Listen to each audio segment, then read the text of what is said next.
may nagtatanong kung ano ang ginagawa ko. Ang sabi ko nga sa kanila, alam nyo, maraming nagsasabi, nagtatanong, siguro gusto lang magpapansin yan o gusto lang humingi ng isang posisyon sa gobyerno. Hindi po ako humingi ng isang posisyon sa government. In fact, tayo po ay naalokan. Pero hindi po, magalang naman po natin sinabi na hindi po tayo tatanggap ng isang posisyon. Hindi rin po ako tatakbo sa kahit na anumang eleksyon. Andito lang po ako dahil po ako po ay isang ina. May mga anak na po ako. At ito po ang ginagawa ko para sa kanila, para po sa kanilang kinabukasan, para po sa aking anak at sa magiging anak kanila. Alam ko po, nandito po tayo, nagsasakripisyon po tayo. Ngayong araw na to, ayan, nakabilag po kayo sa araw. Nakatayo po tayo at wala pong upuan. Pero bakit po natin ginagawa ito? Kailangan po natin magsakripisyo. Parati ko po sinasabi sa mga taong bayan na mga nakakausap natin, ito na lang po ang chance natin. Wala na po tayong ibang chance. Nag-iisa lang po ang isang Duterte. Bago po ng eleksyon,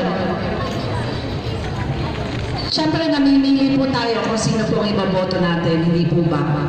Ako po, halos hindi po ako pumoboto kasi parang sinasabi ko sa sarili ko, bakit ako pumoboto pa dyan? Eh, ganun din naman ang mangyayari.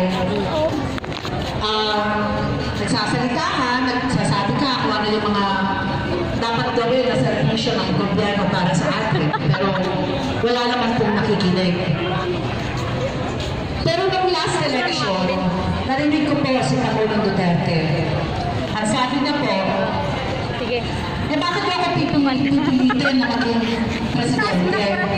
Pagkatapos itatali mo lang ang aking mga kamay. Dahil wala naman akong magagawa dyan sa tunay na pagbabago yan. Unang-una kasi, meron po tayong garden system. Yung 1987 Constitution, ating salitang batas. Sabi niya, wala siyang magagawa sa tunay na pagbabago. At ang sabi niya, pag ako naging presidente, magtatatag ako ng isang revolutionary government. Yan po ang sinabi niya. So, ang sabi ko sa sarili ko, ito ang iboboto ko. Bakit? Siya ang nagsasabi ng totoo. Siya lang ang may tapak at malasakit para sa atin. Kasi wala siyang pakialam kung iboboto niya siya o hindi. Kasi ang sabi niya, magtatatag ako ng isang revolutionary government para magawa ko ang tunay na pagbabago. Ngayon po, ito po sinasabi ko ngayon sa mga tao, no? Kailangan i-call na po natin yung kanyang pangako sa atin na magtatatag siya ng isang revolutionary government. We are calling that promise. At syempre, dahil para ipakita po natin sa ibang bansa, dahil nakikialam ang ibang bansa na hindi naman dapat po makialam sa atin dahil tayo po ay a sovereign country. Ipakita po natin na ang revolutionary government po ay ibinibigay natin kay Presidente. Ang revolutionary government po ay nanggagaling po sa atin. Kaya, nag-iimbita po ako sa inyo.